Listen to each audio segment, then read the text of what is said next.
Hi guys, welcome back to The Oldest Magic. Today I want to talk about storytelling and the search for God. It might sound like a heavy, broad topic, and I guess in many ways it is. But for me, it's been a part of my heart, my spirit, my mind, and my quest, I guess you could say, for as long as I can remember, ever since I was a kid. And so for me, God and storytelling were never truly separate things. If you think about it, God, if you believe in the concept of God, is kind of the original storyteller, right? Or at least the originator. He manifested things into being. He set the ball rolling, as it were. And I think the notion of God is far deeper than that, has way more layers, way more nuance and subtleties, and way more depth. And what I want to do here is kind of at least hint at some of that depth, kind of feel our way around the edges of such a broad and magnificent idea. So yeah, my view of storytelling when I was a kid was it was the most profound thing that my young mind could conceptualize. I remember going to church. I remember my father also taking me to Hindu temples occasionally because my mother was Christian and my father was Hindu. So I grew up in a kind of mixed religious household. And I found the notion of religion fascinating for as long as I could remember. I remember asking my mother when I was very little what language was made of and if God was made of the same thing as language. And I guess it's a question that I'm still asking today. Yeah, so whoever says that children aren't wise, or at least have the desire to be wise, I don't know what they're talking about. Not that I'm wise, but I was trying to reach for some understanding even then. Even though I didn't have the language and I didn't really have the intellectual capacity to even understand, I was bright enough and imaginative enough and open-minded enough to ask those kinds of questions. So for me, the way I felt closest to God when I was a kid was through stories, through movies, through books, music, art of all kinds, but especially stories. And I loved books growing up. I learned to read when I was very young, and I loved movies too. One of the stories that touched me very, very deeply when I was a kid was the story of Peter Pan, the boy who didn't want to grow up. And I kind of related to that idea because when I was a kid, I often felt like I was both incredibly youthful and naive, like I didn't know anything. And I had a head full of questions and I didn't want to be tamed. I was a very civil and quiet kid, but I had a very boisterous side as well. I had a very mischievous and playful side. And I always liked to ask challenging questions to the adults around me. But at the same time, I felt like an old soul. I felt like I craved wisdom, but I didn't have any. So I noticed these kinds of contradictions in my character, even back then. So I remember when I was a kid watching Disney's 1953 animation of Peter Pan. And obviously growing up in London, the city felt magical to me, even back then. And it was a kind of feeling that I had even before it was reinforced by movies and books and TV shows, etc. But I just remember Wendy and Peter and Wendy's siblings flying down the Thames past Big Ben at night. And I remember how magical that felt. And it's a feeling, I can still remember it now, that feeling. And when I got a little bit older, when I was kind of in my teens, you'd think I'd be all cynical and like the stupid childhood fantasies and the dreams and the magic and whatever, right? Because I was too cool for school, right? But I wasn't. I remember going down there at nighttime in my teens, smoking a cigarette, and I'm looking at Big Ben at night and the clock face is glowing. And I could feel that magic. I could feel that wonder. I could almost feel Peter and Wendy, just somewhere beyond the veil, just a hair's breadth away. And it was a beautiful feeling. And I'm so glad that I wasn't too cynical to get that and to enjoy that, even as a kind of like slightly sullen, precocious teenager who thought he'd seen it all and thought he knew everything. But yeah. So Peter Pan and the story of Peter and Wendy was something that mattered a lot to me. And obviously, my first introduction to it was through the Disney animation, like a lot of kids, I would imagine, especially of my generation. And a little bit later, I read the book and I realized just how dark the book was. It still had elements of light, but it was very paradoxical. It was extremely mischievous and written from a very adult point of view.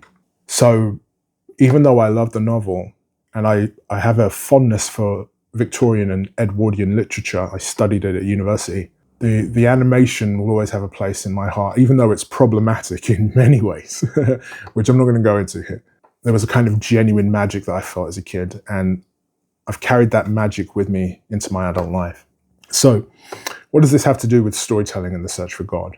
When I was young and I saw Peter and Wendy flying down the Thames, and I saw them go to Neverland and fight Captain Hook, and Wendy asking Peter for a kiss and getting a thimble, and all of these beautiful, subtle little things, it made me realize that what we think of as God, this kind of great intelligence, this numinous, powerful mystery beyond mystery that is so vast, I felt like as if God himself, itself, however you want to frame the notion of God, was right there with me, enjoying the movie with me, like as if the spirit of the universe, the intelligence of the universe, the divine creative power of the universe was not above enjoying a child's animation because he could feel my joy and my sense of wonder.